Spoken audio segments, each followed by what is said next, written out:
Seguindo no segundo dia do CEO Conference, encontrei Luiz Felipe Amaral, sócio fundador e gestor da Equitas, gestora especializada em ações.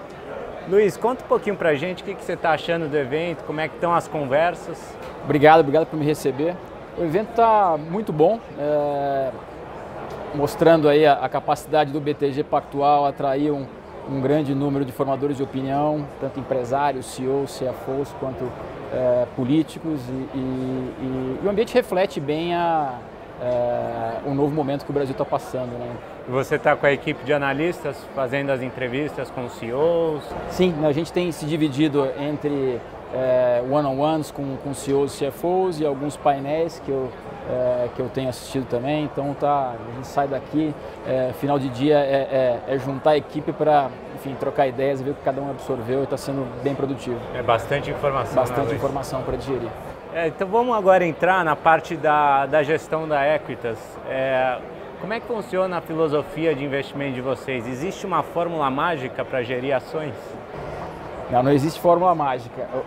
A nossa filosofia de investimento, ela é formatada em torno de um objetivo. Nosso objetivo é entregar um retorno superior ajustado por risco para os nossos investidores num horizonte de longo prazo, e isso é importante.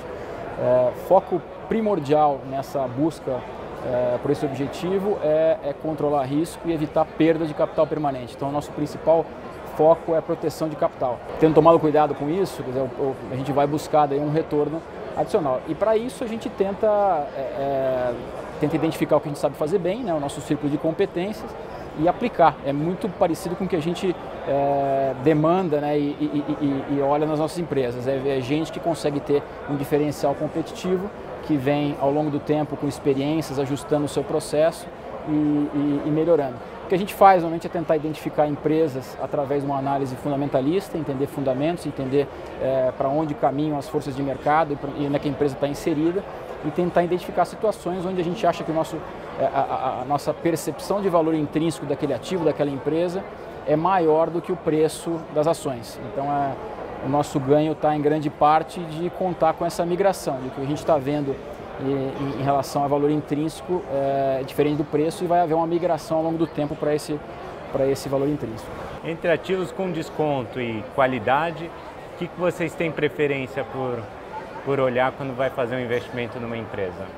Olha, diria o seguinte, o investimento ideal é aquele que você consegue identificar uma empresa que vai apresentar retorno sobre capital investido alto e crescimento, né, possibilidade de crescimento, possibilidade de fazer esse investimento com retorno alto ao longo do tempo, e que isso não esteja ainda totalmente incorporado no preço das ações. Quer dizer, no final das contas, eu estou te dizendo o seguinte, é tentar identificar uma empresa de qualidade, né? E qualidade, no final das contas, é isso. A empresa consegue, de forma recorrente, crescer com investimentos acima do seu custo de capital. A gente idealiza identificar essas empresas no estágio anterior, onde o mercado ainda não incorporou isso a preço. Mas se eu tiver que fazer uma escolha dura entre comprar uma coisa barata, que parece muito descontada em relação ao seu valor, e algo de qualidade, a gente vai sempre para o lado da qualidade, porque enfim, no longo prazo a gente acha que os diferenciais competitivos das empresas eles acabam sendo assim, difíceis de ser atacados, e no Brasil em particular a gente convive com uma situação um pouco diferente de outros mercados, né? O Brasil, com todas as nossas idiosincrasias e ineficiências, ele é um ambiente muito hostil para o empresário. Então, as empresas que conseguem adquirir algum tipo de vantagem competitiva que permite essa criação de valor ao longo do tempo, com lucros crescentes, com retornos altos, as forças de mercado aqui elas atuam com uma certa letargia. Então, todos esses nossos problemas que são ruins para o todo, né? Problemas de infraestrutura, problema de acesso ao mercado de capitais, problema enfim, fiscal, quer dizer, a gente tem um arcabouço todo muito complexo. Isso é difícil ser atacado. Então, as empresas que têm essa vantagem, elas tendem a permanecer por mais tempo com essa capacidade de gerar retornos excedentes. Então, a gente, em particular, por estar no Brasil, tem esse viés também. Agora eu queria que você comentasse um pouquinho de equipe e depois comentar o background dos principais sócios, entrar como é que funciona o processo de tomada de decisão. A equipe hoje é formada por, a equipe de investimento hoje é formada por 7 pessoas, somos eu e 3 sócios, os 3 sócios são analistas e trabalham com 3 analistas mais júniores. Eu entrei no mercado de capitais no meio dos anos 90, logo depois do Plano Real. Entrei como analista de ações num banco chamado Indosuez, fui para os Estados Unidos, passei uma temporada lá estudando e depois trabalhando em investment bank, fundei a empresa em 2003. Os meus sócios estão comigo quase que desde o início de carreira, né? Eu tive experiências em outras áreas, mas eles todos foram criados dentro da cultura, fazendo a cultura da Equitas, fazendo análise de empresas comigo. Tem um sócio que está comigo desde 2004 e outros 2 desde 2008, né? Então a gente trabalha junto há muito tempo. Tem lá 2 gerações de sócios e uma equipe de gente júnior. A gente prefere a formação de gente dentro de casa, dentro de uma cultura nossa específica e que tem funcionado.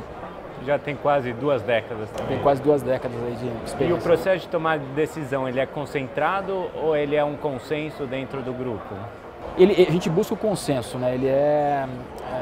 Eu acho que eu tenho um papel de guiar bastante as discussões e guiar foco de onde é que a gente vai gastar nosso tempo em análise, mas no final do dia o que a gente busca num processo de investimento é tentar capturar as melhores ideias, né? Até aquela história da meritocracia da ideia. E como é que vocês lidam com a divergência de opiniões? Quando tem opiniões contrárias, é positivo?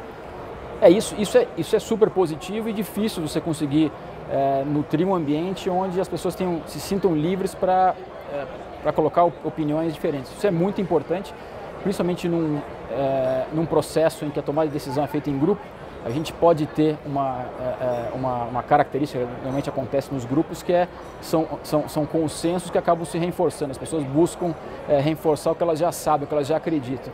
E para romper isso é muito importante que se introduza sempre opiniões diferentes. Então a gente tem que ter um ambiente que valoriza isso. Então eu tento nutrir um ambiente lá e que eu dou liberdade até para o estagiário me questionar. E isso faz parte, né? Não é algo usual, mas a gente acha muito saudável o nosso processo.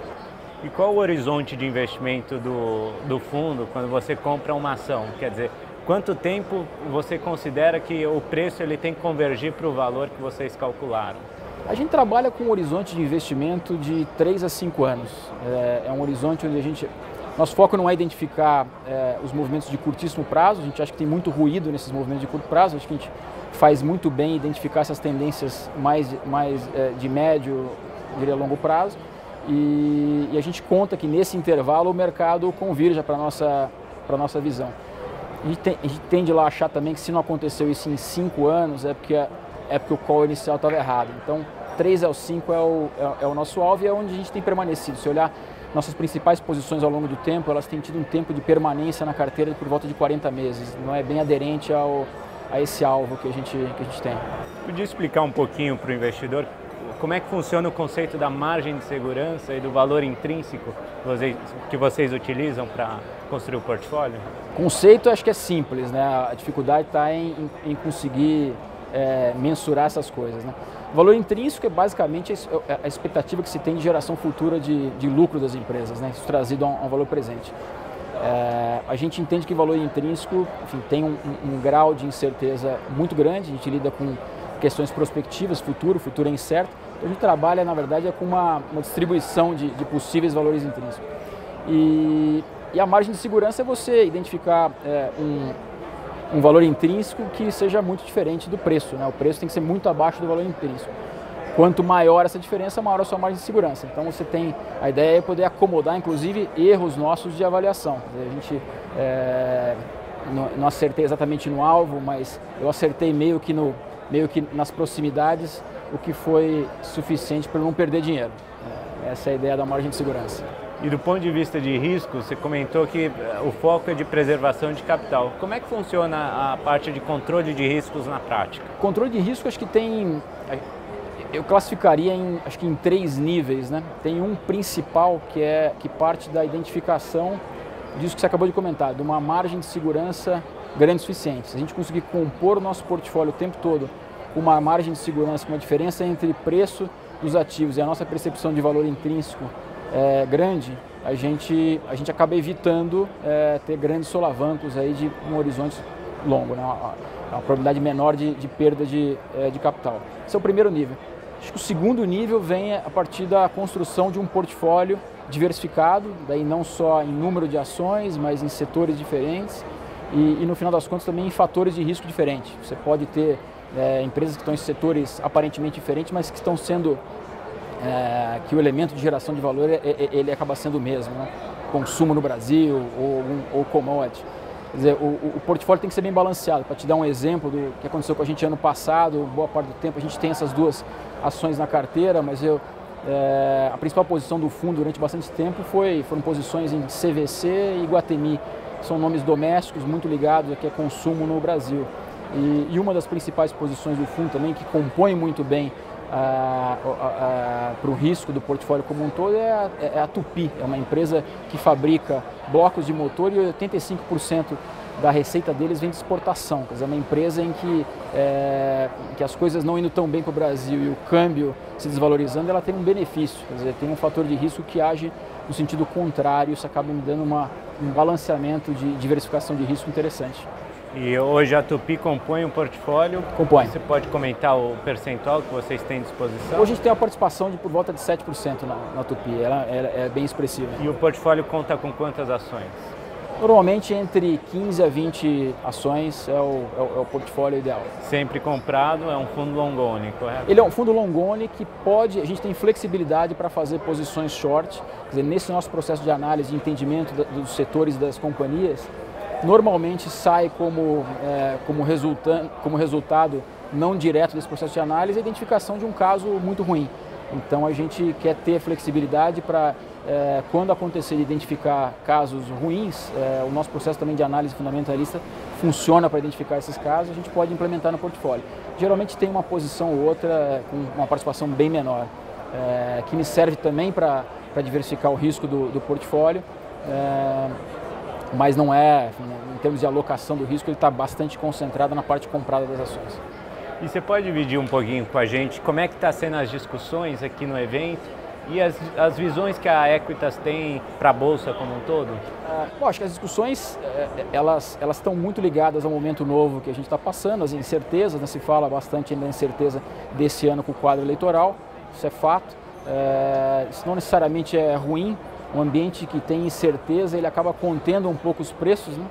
Um ambiente sem incerteza, ele leva a preços muito altos e isso acaba, às vezes, se configurando um cenário de risco. Então, não necessariamente é ruim ter incerteza. Então, tem muita discussão em cima do quadro eleitoral e muito das empresas, o momento novo que elas estão vivendo, né? As empresas passaram por um momento muito difícil na época aí de 2013 até 2016 e tem agora várias empresas que estão numa fase de recuperação com uma dinâmica nova da economia, né? Voltando a crescer, que fazia muito tempo que a gente não vivia essa situação. E do ponto de vista de performance, como que a Equitas está desde o início, desde a sua fundação, no ano de 2017 e como é que já entra nesse ano de 2018? Nosso fundo carro-chefe é um fundo chamado Equitas Selection, que foi lançado em 2010. Ele foi lançado no momento que era quase pico da Bolsa ali desse período, né? Desde então, a Bolsa passou por muitos períodos de subidas e descidas e acabou acumulando nesses 8 anos aí 30% de ganho absoluto.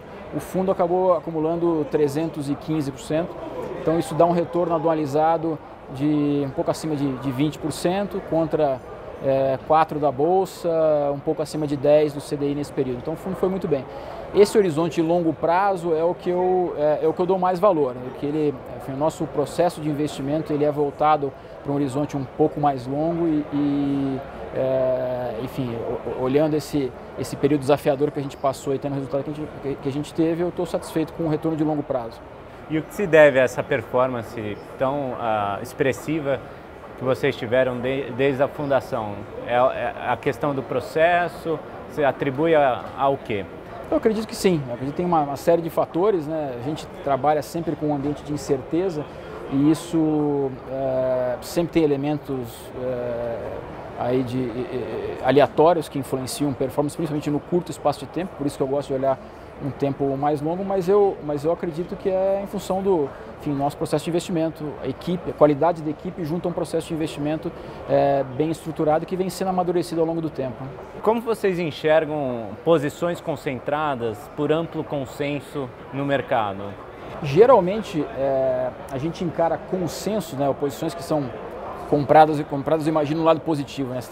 Muito do mercado está comprado uma determinada ação é porque ele tem uma visão muito positiva em relação à perspectiva daquela empresa. A gente tende a ver isso como um risco assimétrico, né? Quer dizer, se todo mundo tem uma visão muito positiva para aquela ação, se aquilo acontecer, né, você vai muito provavelmente ter um retorno baixo, né, porque isso já está incorporado a preço.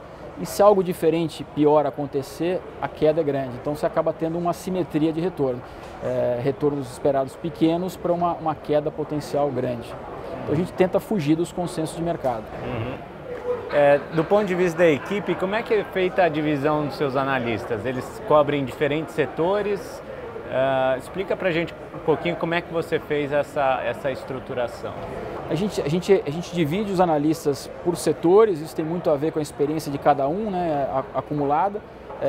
De tempos em tempos a gente promove alguma rotação entre eles, mas cada analista tem um grupo de empresas, de setores que ele tem responsabilidade primária de cobrir e um outro grupo que ele tem responsabilidade secundária. E a ideia é a gente sempre ter nos nossos comitês de investimento várias visões diferentes, de gente bem informada sobre o caso de investimento. A ideia é ter uma discussão não só com muitas pessoas dando opinião, mas opiniões qualificadas e que podem se contrapor, né? A gente acha que assim tem um ambiente de discussão e tomar decisão mais robusto. Tá certo, Luiz. Muito obrigado pela sua participação. Espero que aproveite o evento aqui do CEO Conference. Espero vê-los todos os anos aqui. Obrigado, Léo.